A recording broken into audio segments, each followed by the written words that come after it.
আসসালামু আলাইকুম। নতুন একটা রেসিপি নিয়ে আবার আপনাদের মাঝে হাজির হয়েছি। আমার আজকের রেসিপি ফুলকপির দারুণ একটা মজার রেসিপি, যেটা দেখে আপনাদের তৈরি করতে ইচ্ছে করবে। আর এত মজাদার এই রেসিপি, একটা ফুলকপি দিয়েই মাংসের কাজ চালিয়ে যেতে পারবেন। মাংস লাগবে না, মাছও লাগবে না। তো চলুন তাহলে এত সহজে এত দারুণ একটা রেসিপি তৈরি করে নিচ্ছি এখন। তো এখানে আমি ফুলকপি নিয়েছি, আর ফুলকপিটা একটু বড় বড় করে কেটে নিয়েছি। আর একটা আলু আমি একটু লম্বা লম্বা বড় করে কেটে সিদ্ধ করতে দিয়েছি। আর এখানে 1 চা চামচ লবণ দিয়ে দিব এখন। আর লবণ দিয়ে এই ফুলকপিটা একটু সিদ্ধ করে নেব।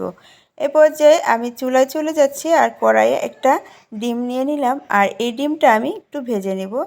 1 চিমটি পরিমাণ লবণ দিয়ে ডিমটা এভাবে ভেজে নেব। তো আমার ফুলকপিটাও সিদ্ধ হয়ে গেছে, আর ডিমটাও এভাবে ভেজে নেব। তো খুবই সহজে রেসিপিটা, খেতে কিন্তু দারুণ মজা। আপনাদের কাছে একটা রিকোয়েস্ট থাকবে, ভালো লাগলে অবশ্যই একটা লাইক দিয়ে আমার চ্যানেলটা সাবস্ক্রাইব করে আমার পাশে থাকবেন। তো এ পর্যায়ে আমি দেখুন আবার কড়াই পরিমাণ মতো তেল দিয়ে আমি ওই সিদ্ধ করা ফুলকপি আর আলুটা একটু ভেজে নিচ্ছি লবণ আর হলুদ দিয়ে। একটু ভালো করে ভেজে নিতে হবে, একটু নেড়েচেড়ে ভালো করে ভেজে নিতে হবে। অবশ্যই আপনারা আমার এই ভিডিওটা সম্পূর্ণ দেখবেন, না দেখলে কিন্তু বুঝতে পারবেন না।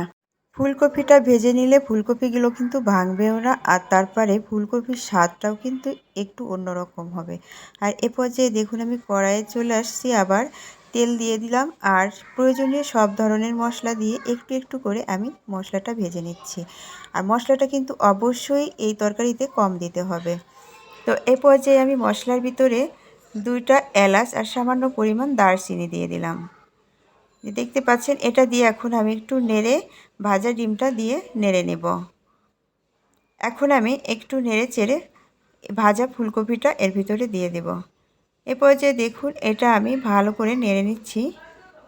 আর ফুলকপিটা অবশ্যই তেলে ভেজে নিতে হবে, না হলে কিন্তু ভেঙে যাবে। এ পর্যায়ে ফুলকপি রান্নার একটা টিপস আপনাদের আমি বলে দিচ্ছি।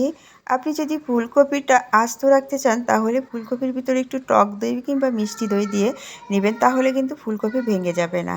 দইটা অবশ্যই তরকারির ভিতরে দিতে হবে। এই পর্যায়ে দেখুন আমার ফুলকপিগুলো কিন্তু একদম ভাঙেনি, আস্তে আস্তে আছে। আমি ফুলকপিগুলো বড় করেই কেটেছি আর ভেজে নিয়েছি।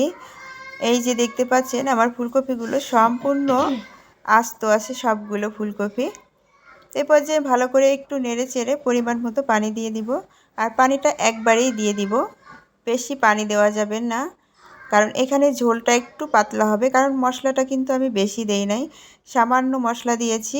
তরকারিতে একদম বেশি মশলা দিলে কিন্তু মশলার স্বাদটা আলাদা, আর তরকারির স্বাদটা কিন্তু থাকে না। এজন্যে এই ফুলকপির স্বাদটা রাখার জন্য কিন্তু মশলাটা কম দিতে হবে। এ পর্যায়ে দেখুন আমি পানি দিয়ে 5 মিনিট ঢেকে দেওয়ার পরে এখন আমি কাঁচা লঙ্কা দিয়ে দিচ্ছি উপরে। আবার 5 মিনিট আমি ঢেকে দেব। তো কাঁচা লঙ্কা তরকারিতে দিলে তরকারি কিন্তু আলাদা একটা ফ্লেভার আসে। তো এখন আমি 5 মিনিট আবার ঢেকে দেওয়ার পরে ব্যাস হয়ে গেছে আমার তরকারি। এখন দেখুন তরকারিটা কত সুন্দর কালারফুল হয়েছে। আর আমার একটা ফুলকপিও কিন্তু ভাঙেনি, দেখাই যাচ্ছে প্রত্যেকটা ফুলকপি যেভাবে কেটেছিলাম ঠিক সেভাবে আছে। এই ফুলকপিগুলো খেতে কিন্তু দারুণ মজা লাগে, আর তরকারির কিন্তু আলাদা একটা স্বাদ। সেই রকম এইভাবে রান্না করে একবার হলেও ট্রাই করে দেখবেন, কতটা মজাদার। গরম ভাতের সাথে এই তরকারি কিন্তু দারুণ মজা, মাংসকেও একদম হার মানিয়ে দেবে। গরুর মাংস বলেন আর মুরগির মাংস বলেন। তো সবাই ভালো থাকবেন, আজ এ পর্যন্তই। আর আমার চ্যানেলটা সাবস্ক্রাইব করে আবার পাশে থাকবেন। আজ এ পর্যন্তই, আল্লাহ হাফেজ।